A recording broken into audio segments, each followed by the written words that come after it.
So this is Baruch Fleischman, and speaking on behalf of the Tikkun elevator Kollel. I just wanted to say that the book that we're reading through now, it may be, on something that no one ever heard of or never thought about these ideas. I've seen so many great books that you could read them the first time, and you can get a lot out of it, but you always think you need to go back because there's lots and lots in there. Well, that's the case here by this book so far of Rabbi Mimran.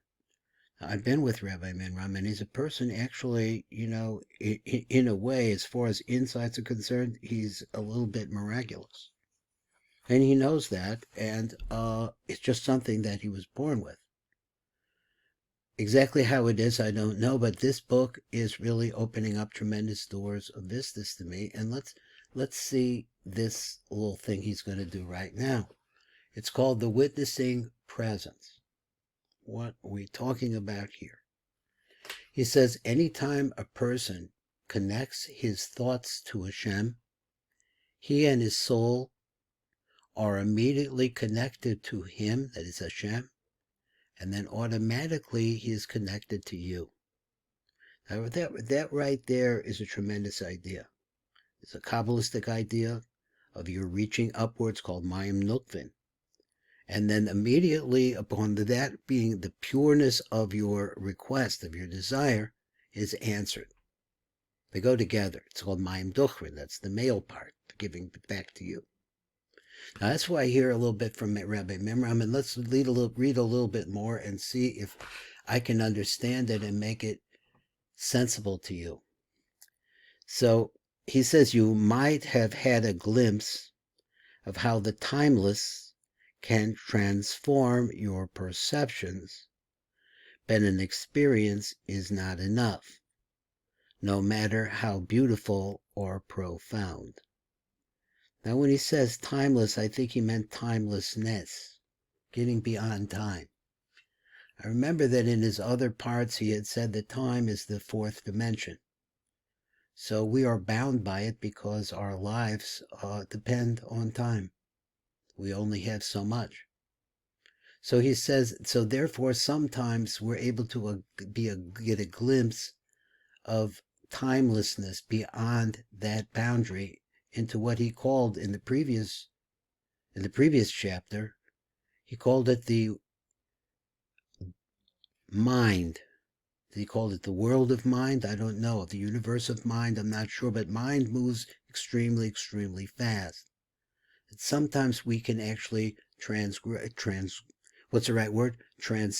into that mind state which is beyond time. So now he writes, no matter how beautiful or profound this experience was, it doesn't last.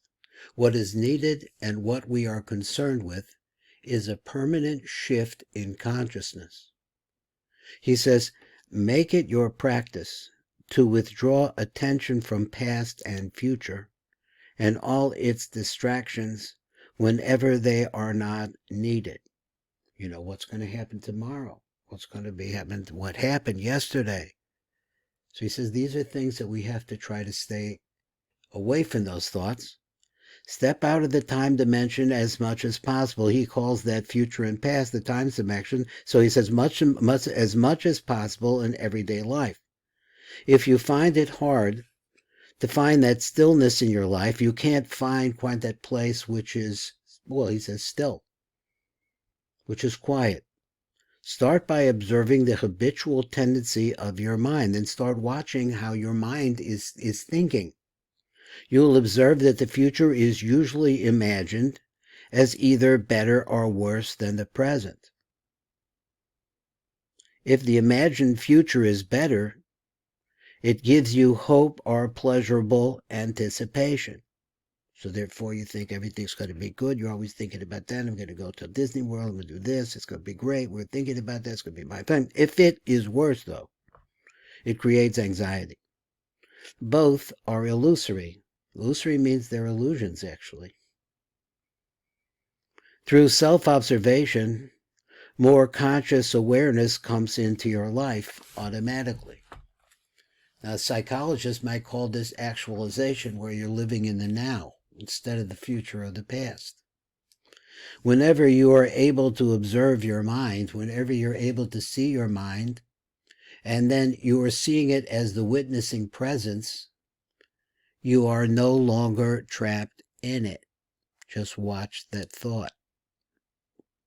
By present as the watcher of your mind, he says, be present as the watcher of your mind.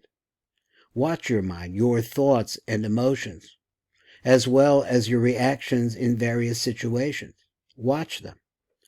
Be at least as interested in your reactions as in the situation or person that causes you to react. Now, let's read that again. He says, be at least as interested in your own reactions. So, watch what you're doing. Watch what you did. Someone said something to you, automatically say something else.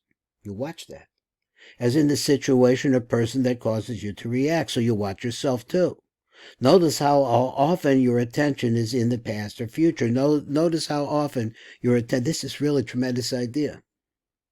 How often your mind is really focused on the past or something in the future. Don't judge or analyze what you observe. Don't try to judge it. Just look at it. Watch the thought. Feel the emotion. Observe the reaction. Don't make a personal problem out of them. You will then feel something more powerful than any of those things that you observe. What is that? The still observing presence itself behind the content of your mind. Now, again, this is the still observing presence itself behind the content of your mind. So he says the panimi to your thoughts is a silent watcher. Now, the emphasis is really on silent and watcher.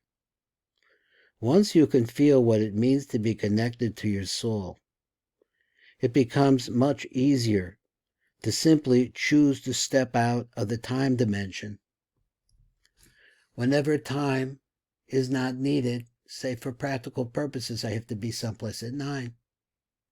And movement and more easily into the spiritual experience. So he says the spiritual experience, what is he telling me? He says the spiritual is my ability to be able to look at my thoughts and look at my emotions and be an observer to them. This does not impair your ability to use time, past or future, when you need to refer to it for practical matters.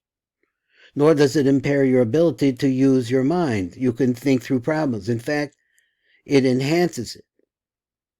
When you do use your mind, it will be sharper and more focused. So the little blurb at the end said, watch the thought, feel the emotion, observe the reaction. Don't make a personal problem out of them. Wow, a tremendous, tremendous thought. Any of you people out here who like psychology or have been to therapists, you yourselves may be a psychologist or a rabbi who does some counseling, or anybody. It's a tremendous, tremendous idea. This is Baruch Fleischman for the Tikkun Elevator Kollel.